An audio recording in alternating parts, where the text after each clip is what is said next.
Yeah, the Carefrees from 1964, a little play on We Love You Conrad from Bye Bye Birdie, We Love You Beatles, right here on Breakfast with the Beatles, hanging with Dr. Demento. Yeah, the Carefrees were British, unlike the majority of the people who did Beatle novelties. Ah, I did not know that. So up next, I want you to tell us all about the great Alan Sherman. Okay, Alan Sherman was the one who really got the song parody idea going.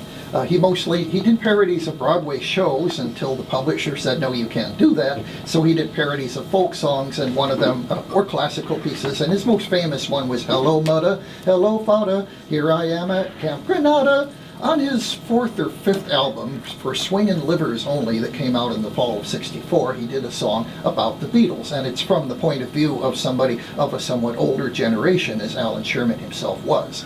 I won't totally give away this joke, but there is one. Alan Sherman has to buy Beatles tickets for his daughter from a scalper, and the joke is how much he paid for the tickets. I won't spoil it. We'll wait till he sings the line. How old would you say Alan Sherman was at this time when he Alan made this record? Sherman was Probably about 40 or something? Yeah, he was born in 1923, if I remember correctly. Yeah, so he's about 40-ish, 41, right? Yeah, Okay. right. All right. Let's spin it right here on Breakfast with the Beatles. Alan Sherman, ladies and gentlemen. Alan Sherman, Pop Hates the Beatles. I'm Dr. Demento. I'm a guest on Breakfast with the Beatles at 95.5 KLOS. Alan Sherman, for Swingin' Livers Only, that is going to be re-released on CD this fall with notes by your doctor.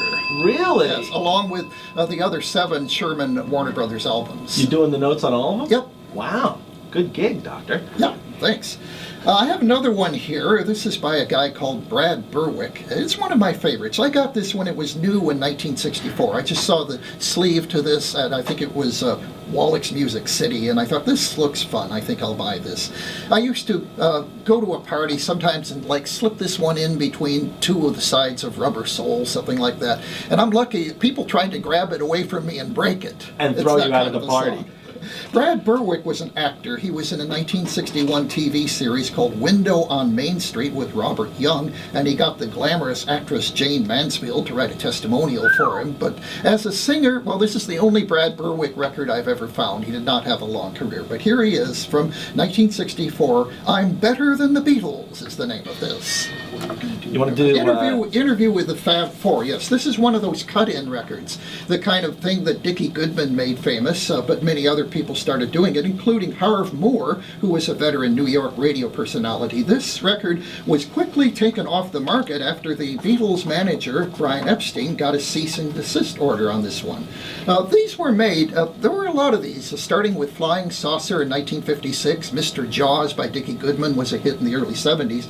These were made in those days by dubbing off a bunch of current hit records and finding the best sound bites from each one and cutting a little piece of tape. You physically cut the tape with a razor blade, and that's how you did it in those days. Now it can be much more quickly done on a computer, but there were a lot of these cut-in records. It was a familiar form of novelty, and this is Interview with the Fab Four by Harv Moore. On 95.5 KLOS and KLOS HD1 Los Angeles.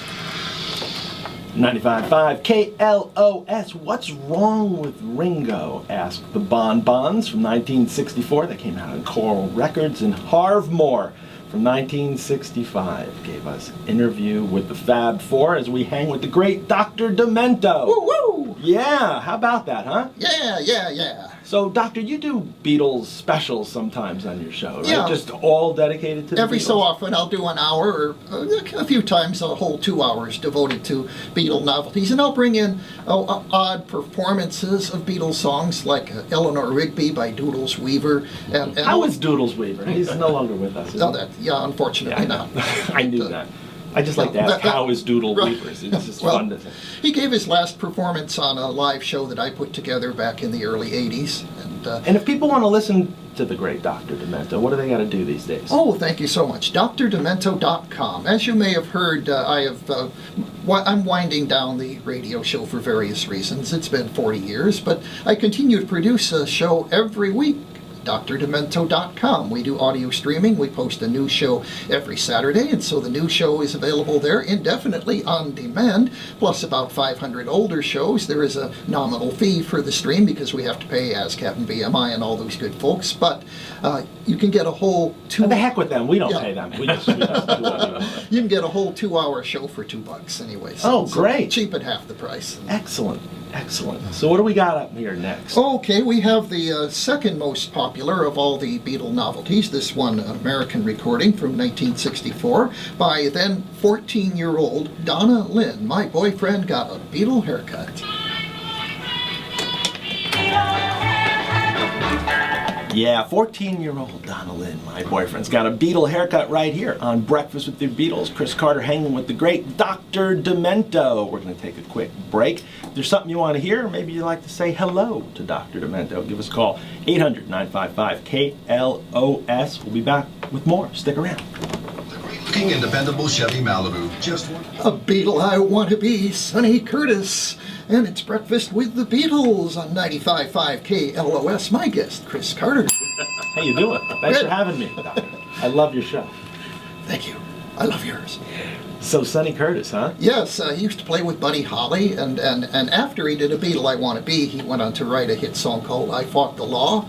And also, if I remember rightly, the theme to the Mary Tyler Moore Show. Same guy that wrote I Fought the Law wrote the theme to the Mary Tyler Moore Show. Amazing. Songwriting is an amazing talent. Yes, isn't it is. So what do you got next for us? Okay, here, Whimsical Will is the Demented Newsman. He does the Demented News, kind of inspired by Dickie Goodman and also the late Jim Healy. So he patches together bits of song titles and does the weird news, the Demented News, every week on the Dr. Demento Show, and has for many years. Whimsical Will was once a child voice actor. His most famous role was the Little Prince on an album with Richard Burton that won a Grammy. Whimsical Will, a few years ago, put together a Beatle rap. It's not really hip-hoppy, but it's strung together with... no hip-hop here. Okay. No, it's strung together with dozens of Beatles song titles, and he called it the Beatle rap. Whimsical Will. Whimsical Will right here at 95.5 KLOS. Beatle rap. A day in the life. You're friends with this guy, huh? Oh, yes. That was pretty clever. Yes, very I like clever. Whimsical Will. He did that entirely with cassettes. He did. As he did for years. In one Yes. take, huh? That's I guess amazing. so. He has CD now, but We're here with Dr. Demento, and we have a call. Want to take a call live? sure. All right. I believe Marty is on the line. Marty, are you there? Yes, I am. Say hi to the doctor. Hey, Dr. D, it's awesome to hear you. Hi, Marty. Good to hear you. Corey, is there going to be any other people doing the same kind of thing you're doing? Because I know you said that you're slowly winding down, and it's just, it's going to be... Well, I'm still doing it. There's nobody else really like me. There's a few online. There's even one show that's called Dementia Radio. But so Yeah, over the years, has try there around on- anybody ever tried to compete a with you? lot of and do people the have same tried. thing? Nobody's lasted very long at it. Yeah, you're the man. You've been doing I it guess longer so. than anybody. But it continues at drdemento.com. New show every week. See, Marty, you can listen online. Yes, I am. I will do that. All right. Well, thanks for calling. Thank you very much. You have a great one. All right.